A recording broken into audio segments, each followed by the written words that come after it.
आप देख रहे हैं नेट्रिक न्यूज, साहस सच कहने का। नमस्कार, आप देख रहे हैं नेट्रिक न्यूज और आपके साथ मैं हूं दीप्ति द्विवेदी। दिल्ली के जेएनयू में पाकिस्तान जिंदाबाद का नारा लगने की घटना तो आपको जरूर ही याद होगी। 9 फरवरी 2016 को देश की नामचीन जवाहरलाल नेहरू यूनिवर्सिटी में देश विरोधी नारे लगे थे और इसी देश विरोधी नारों के विरोध में पूरा देश एक साथ खड़ा हो गया था। ये पूरी घटना हमारे लिए इसलिए महत्वपूर्ण थी क्योंकि इस घटना ने पूरे देश को जागृत करने का काम किया था। करीब 3 साल से चल रही इस मामले की जांच लगभग अब पूरी हो चुकी है। इस मामले में दिल्ली पुलिस की स्पेशल सेल ने कोर्ट में जो चार्जशीट दाखिल की है उसमें जेएनयू छात्र संघ के पूर्व अध्यक्ष कन्हैया कुमार, उमर खालिद और अनिर्बान भट्टाचार्य समेत 10 छात्रों के नाम शामिल हैं।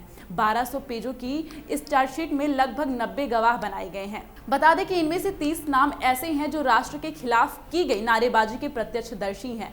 वहीं चार्जशीट में कहा गया है कि यह घटना सुनियोजित साजिश का परिणाम थी जिसके दौरान देश विरोधी नारे लगाए गए थे। दिल्ली पुलिस ने जो 1200 पन्ने की चार्जशीट को पटियाला हाउस कोर्ट में दाखिल किया है उसमें कन्हैया कुमार, उमर खालिद, अनिर्बान भट्टाचार्य, आकिब हुसैन, मुजीब हुसैन, मुनीब हुसैन, उमर गुल, राये रसूल, बशीर भट्ट, शहला रशीद और अपराजिता राजा समेत कई लोगों के नाम हैं। बता दें कि शहला राशिद और सीपीआई लीडर डी राजा की बेटी है। अपराजिता राजा चार्जशीट सेक्शन 124A, 323, 465, 471, 143, 149, 147 और 120B के तहत पेश की गई है।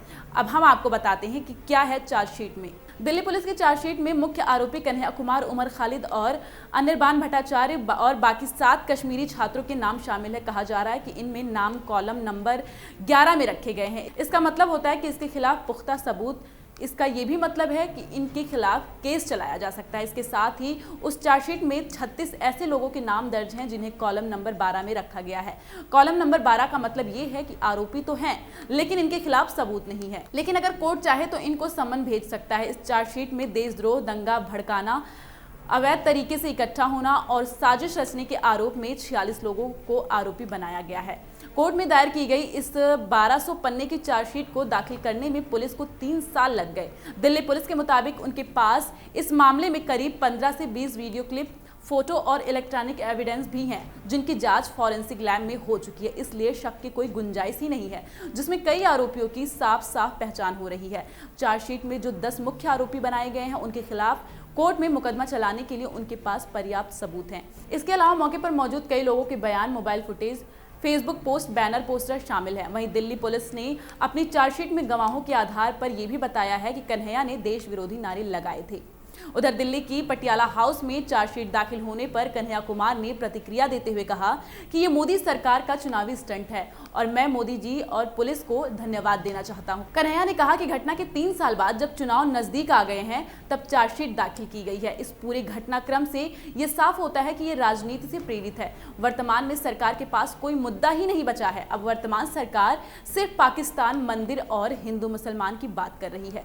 सरकार पूरी तरह डिप्रेशन के दौर में आ गई है और दोबारा सत्ता पाने के लिए वो किसी भी हद तक गुजरने के लिए तैयार है। बता दें कि आतंकी अफजल गुरु और मकबूल भट्ट की फांसी के विरोध में जेएनयू में एक प्रोग्राम में कथित तौर पर देश विरोधी नारे लगे थे, जिसके बाद पुलिस ने देशद्रोह के आरोप में कन्हैया कुमार, उमर खालिद और अनिर्बान भट्टाचार्य के खिलाफ केस दर्ज कर उन्हें गिरफ्तार किया था। लेकिन बाद में सभी आरोपियों को दिल्ली हाईकोर्ट ने कुछ शर्तों पर जमानत दे दी थी। जेएनयू में कथित देश विरोधी नारेबाजी के खिलाफ खूब हंगामा हुआ था।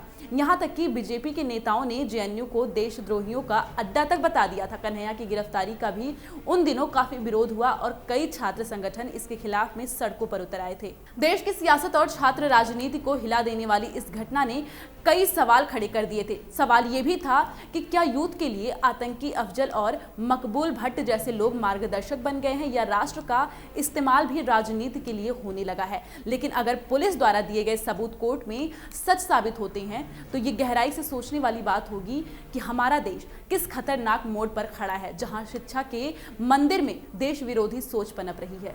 अभी के लिए इतना ही, लेकिन देश दुनिया की तमाम खबरों को जानने के लिए आप बने रहिए नेट्रिक न्यूज़ के साथ। और आपको हमारा वीडियो पसंद आया हो तो लाइक, कमेंट भी जरूर करें। साथ ही हमारे चैनल नेट्रिक न्यूज़ को सब्सक्राइब भी करें। नमस्कार। हमारे साथ जुड़े रहने के लिए हमारे YouTube चैनल को सब्सक्राइब करें, साथ ही बेल आइकन को दबाएं। नेट्रिक न्यूज़ की खबरें सबसे पहले देखने के लिए।